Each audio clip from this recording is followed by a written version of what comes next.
Hola, soy la Basmati y como un día más, voy a abrir un poco, que hoy no hay sol, como un día más estoy con vosotros. Eh, ay, espero que os guste. Os voy a hablar, mira, estaba repasando los temas, he preparado temas de arquitectura, he preparado como 6 o 7 temas de arquitectura que os van a encantar, porque estaba con pintura, pintura, pintura, que muy bien, pero el arte no es solo pintura, son muchísimas otras cosas, arquitectura, escultura, performance, como dije ayer, yo qué sé, happening, de todo. Entonces quisiera tener una visión mucho más amplia a la hora de mostrar los temas, aunque sea de una forma pequeñita, con 10 minutos, y un pequeño blog donde escribo exactamente lo mismo que os digo aquí, pero con un poquito más de profundidad. Y en el que intento poner imágenes. Soy una torpe con las chuletas, de verdad, ¿eh? En fin, pero me he dado cuenta que me he saltado temas. Escribo por las noches como una loca y posesa en vez de ponerme la televisión, porque no hace nada más que decir, tenemos tantos muertos, tantos enfermos.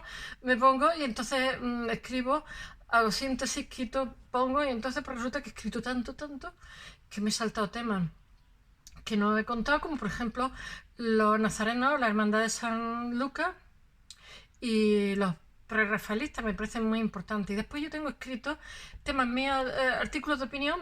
Es que tengo como 300 o 400 páginas escritas, soy una loca, nocturna. Y se me ha olvidado también hablaros de un tema que escribí yo que es chulísimo, que se llama Territorio y Paisaje, que está de plenísima actualidad y que me encantaría también hablar. Y entonces no sé si daros el bloque este entera de la arquitectura, que me parece muy interesante, o sea, no hacer incisos y desarrollando lo que es la arquitectura actual, o sea, a grandes rasgos, los presupuestos de lo que es la arquitectura actual y su vínculo con las vanguardias, etcétera, y su mutua influencia, o ir, para que no se haga pesado, ir intercalando, hablar de la arquitectura, por ejemplo, hoy, mañana hablaros de los nazarenos. Es que me hace gracia los nazarenos porque me suena a Sevilla, son alemanes, son de Viena y de... En fin, y después los prerrafaelistas, que yo pienso que es importante porque estos influyen, aunque os parezca curioso, entre uno y otro hay 40 años y los prerrafaelistas influyen muchísimo en la arquitectura, muchísimo en el Art Nouveau, etcétera, porque en cada país se llama de una manera la arquitectura nueva, porque lo que había era un pastiche, ¿no? Y entonces nosotros le llamamos modernismo, los franceses Art Nouveau, los alemanes Jungenwirth, no sé cómo. Cada uno le llama de una manera distinta, pero viene a ser como estilo joven, estilo nuevo y tal, porque como le había dado a todos por hacer pastiches de Grecia y de Roma y de yo qué sé, pues están loquitos por hacer edificios que tengan que ver con la sensibilidad de la época. Entonces tienen muchas concomitancias con los artistas, o sea, los artistas con la arquitectura con los artistas. Entonces, claro, no puedo hablar de una cosa sin hablaros de otra, y como me he saltado varios, en fin, la misma mañana hablo de Rossetti, de los prerrafaelistas y tal, que a mí no me vuelven loca, pues, pero son graciosos y es bueno conocerlos también. Y bueno, total, hablaros 10 minutos tampoco es tanto. Bueno, al loro que es de oro. Arquitectura. Yo he puesto arquitectura presente, no sé si poner arquitectura del presente o presente la arquitectura. Bueno, arquitectura del presente. Vamos a hablar de los arquitectos, pobres ticos que por poco desaparecen con la revolución industrial, por poco nos quedamos sin arquitectos. Ya estoy contando el final antes del principio, sí, solamente deciros que bueno, ahora lo contaré. La escuela de arquitectura. No existía la escuela de arquitectura. El arquitecto simplemente hacía o iglesia o palacio. Ya está, se acabó lo que se daba. Y entonces de pronto hay una explosión demográfica. De pronto hay muchísimos desafíos, fábricas, yo qué sé, túneles, estaciones de ferrocarril, cosas así. De pronto, pues claro, estas señoras han dado un manual de Vitruvio, pero no saben nada de resistencia material, etcétera, etcétera. Entonces, ¿qué ocurre? Pues aquí están los ingenieros civiles, que llaman los anglosajones, que son nuestros ingenieros de puertos y canales y yo qué sé cómo se llamen. Que bueno, que saben de resistencia a materiales, que eso existen. En la escuela esta está desde el siglo XVIII en todos los países. Los españoles tenemos unos ingenieros buenísimos con una fama internacional que ni te cuento. No, de verdad que nos chauvinismo. Y bueno, pues aquí estaban ellos. Y entonces en esta época, pues los que construyen son los ingenieros. Aquí estamos. Y llega un momento en que los arquitectos dicen, bueno, o nos planteamos hacer una reforma académica o nos comen vivos, porque realmente son los ingenieros los que van a construir en todos estos desafíos, todas estas demandas sociales, son los que van a hacer las nuevas construcciones. Así que, venga, yo sé contar el final de la película antes de empezar. Empecemos por el principio. Siempre hago lo mismo. Venga, vamos a ver.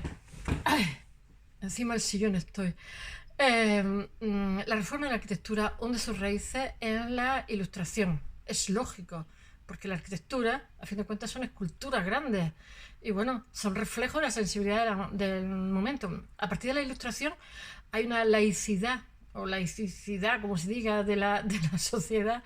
Y entonces el ciudadano cobra mayor importancia, mayor protagonismo. Entonces la monarquía absoluta pasan a ser, con las constituciones pasan a ser monarquía democrática. Pensar que está la Revolución Francesa, un poquito antes está la Revolución Americana, etcétera, etcétera. Los ingleses tienen una carta magna del siglo XII, pero bueno, la Revolución burguesa la hacen 100 años antes de la toma de la Bastilla. Quiero deciros que eso acompaña a la revolución científica, en fin.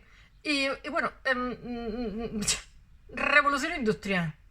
Y después de darse todo eso, pues hay un cambio de sensibilidad. Y entonces, todos estos cambios suponen nuevas demandas, porque la revolución industrial, ¿qué es lo que se da ahora después de la revolución agrícola? Pues de la noche a la mañana, pues la función de un arquitecto que se dedicaba a hacer edificios sagrados o laicos, o sea, o villas o iglesias, pues ya no, ya hay una explosión demográfica y bueno, hay que hacer una, ¿cómo se dice? Hay que intervenir en las ciudades, hay que hacer planes urbanísticos porque las ciudades ya tienen otras demandas, otras necesidades, porque se agolpan todos estos campesinos que vienen a las ciudades, son millones de personas, miles y miles, y entonces la misión del arquitecto cambia también. Claro, pero es que con el manual de Vitruvio hacíamos poco. Bueno, también hay que decir que el arquitecto pues, lo que hacía era órdenes clásicos, o sea, jónico, corintio y poco más, y columnas y ornamentación. Y entonces con la revolución industrial, pues tienen que aplicar funcionalidad, racionalidad, etcétera, etcétera, y nuevos materiales, como ya sabéis que son el hierro, el cristal, etcétera, etcétera. Ya veréis cómo eso hace que cambie todo, porque también hace una vivienda muchísimo más luminosa, pero también tiene que hacer viviendas para muchísima gente. Y entonces, claro, un señor con el manual de Vitruvio, lo de la resistencia a materiales, como que no. Bueno, no quiero adelantar, siempre estoy diciendo lo mismo. Hay sobre todo con la revolución industrial un desarrollo demográfico y, como he dicho, un desarrollo en la urbe a partir de un desarrollo científico, técnico y económico. O sea, es que todo en poquísimo tiempo. Entonces, el nuevo tipo de ciudad fabril, donde hay un asalariado, o sea, es que hay un modo de producción diferente, aunque no queramos verlo. Son modelos de ciudades ya totalmente diferentes y con ocios diferentes. Y ya he dicho que asalariados y propietarios que ganan su jornal son cada vez... ¡Uy! Es que estoy aquí incómoda, parezco un pájaro encima del sillón. Son cada vez más diferentes. Bueno, venga. Voy a deciros también los adelantos científicos que marcan. Ya sabéis que está la máquina de Watts, que es de 1785, creo. Estoy con el ojo ahí echando, pero no me sé la fecha. Y entonces eso supone la mecanización del trabajo, mayor rapidez, mayor difusión, pero también supone que hay que erigir, hay que construir plantas metalúrgicas, salas de máquinas, y bueno, que hay una mecanización del mundo, lo veamos o no. El ferrocarril, 3/4 lo mismo, porque hay que hacer hierro colado, las vías, etcétera, etcétera. Pero es que además el ferrocarril implica que hay que hacer túneles, puentes de piedra, estaciones.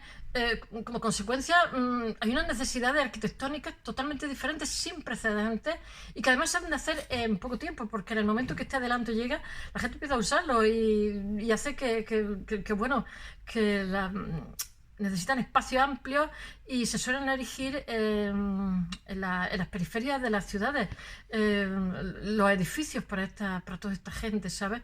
Y también, además del proceso técnico, hay un gobierno democrático. Entonces, eso se refleja en la arquitectura, en una nueva conciencia ciudadana. Hay más demandas de ayuntamientos, de parlamentos, etcétera, etcétera, que se hacen así como en inglés, así como neogótico, un poco un poco pastichaco, un poco pastiche.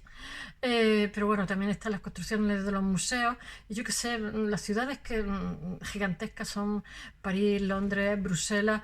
Y entonces se empiezan también lugares de ocio y de nuevas demandas, porque ya se empiezan a hacer como pasajes comerciales cubiertos. Ya sabes que allí está siempre lloviendo, sí o sí. Y vienen a representar una parte importante del pujante mundo comercial del siglo XIX, que tiene un desarrollo increíble. La mayor parte de esta arquitectura se caracteriza por la representación de, ya sabéis, la nueva clase social en ascenso, que viene a sustituir a la nobleza y que son los mantenedores. Los sustituyen también, los copian, los emulan, ¿eh? Y son también los mantenedores del nuevo soporte del Estado. Poco a poco van sustituyendo como nuevo soporte del Estado. Entonces, los arquitectos del siglo XIX no están muy seguros en qué estilo erigir los edificios, porque de la noche a la mañana hemos pasado a ver demanda, una demanda social tremenda, y bueno, no saben con qué estilo hacerlo. Y entonces los estados hacen, ¿cómo se dice?, una especie de investigación a principios del siglo XIX, una especie de investigación arqueológica. ¿Sabéis que el siglo XIX, ¡ay, que tengo picores! El siglo XIX se caracteriza por el nacimiento del concepto nación, la unificación de Alemania, somos un pueblo, somos una nación, Alemania por encima de todo, y la unificación de Italia, que era, madre mía, ahora me están mandando vídeos fuera. Y bueno, entonces hacen como una investigación arqueológica, y dicen, bueno, pues en el caso de Prusia, pues nosotros hemos tenido muchísimo gótico en la Edad Media, ¿no? Entonces, hasta que se enteran que la cuna del gótico era Francia, pero bueno, mientras, pues hacen muchos edificios así góticos, y le da mucha importancia al gótico. Bueno, nosotros los españoles tampoco podemos decir nada, porque nos da por hacer así de edificios pseudo árabes, y yo qué sé, en California también. Os quiero decirte que de pronto nos queremos mirar atrás y nos reinventamos un pasado, los franceses también, también con el gótico, en fin. Pero bueno, ya veréis que toda esa enfermedad se cura y la gente construye después, tiene unos estilos maravillosos, con el Art Nouveau y no sé cómo se llama en Alemania, el Junger, no sé qué, y hacen un edificio nuevo, acorde a la época, pero en fin.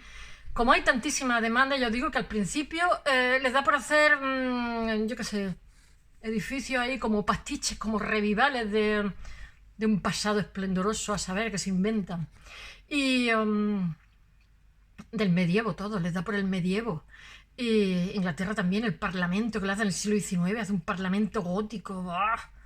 Eh, eh, ¿Qué puedo decir? Bueno, sí, Francia investiga muchísimo las restauraciones, porque se toman muy en serio los edificios anteriores, como ya hay arquitectos más formados, bueno, y los ingenieros están llevando las construcciones, y entonces ahí la arquitectura sufre una especie de crisis del clasicismo, y entonces poco a poco se imponen esos materiales que hay, el hierro, el vidrio y tal, y porque, bueno, y ya os digo que la figura del arquitecto también está en crisis, y poco a poco va a haber una reforma, se van a crear nuevas escuelas de arquitectura donde van a dar las asignaturas que tienen los ingenieros, porque si no, como levanten un edificio sin saber resistencia a materiales, ni te cuento.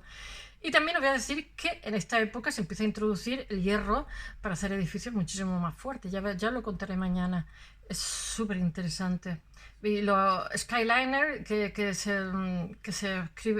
se hacen en Chicago y en el siglo XIX en Norteamérica, son todos productos de la introducción del hierro. Para hacer edificios fuertes tienen que ser edificios resistentes, porque Chicago se quema. Bueno, a lo que estábamos.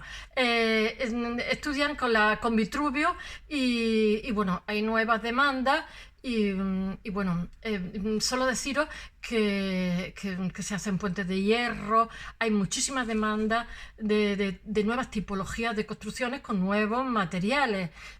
Recordad que está también el acero. Y entonces la profesión de arquitecto tiene que dar una vuelta, porque ya no hay tanta demanda de viviendas suntuosas como nuevas urbanizaciones para trabajadores, se le da mucha importancia a la construcción artesanal y bueno, la primera demanda demanda que tiene un arquitecto son las viviendas populares para dar cabida a todos estos trabajadores. Y entonces hay una evolución muy grande de los estilos arquitectónicos. Y son los estilos que, bueno, que de un estilo neoclásico, estilo clásico romántico, pues se pasa a un pastiche y poco a poco hay una evolución grande. Y entonces, a finales del siglo XIX, principios del XX, realmente la arquitectura ya está con las vanguardias artísticas, o sea, van a la par. Y entonces cualquier variación en una influye en la otra. Y entonces se crea lo que se llama un estilo internacional, que es lo que va a prevalecer en el siglo XX. Espero que os haya gustado. That's all. Besos. Hasta mañana.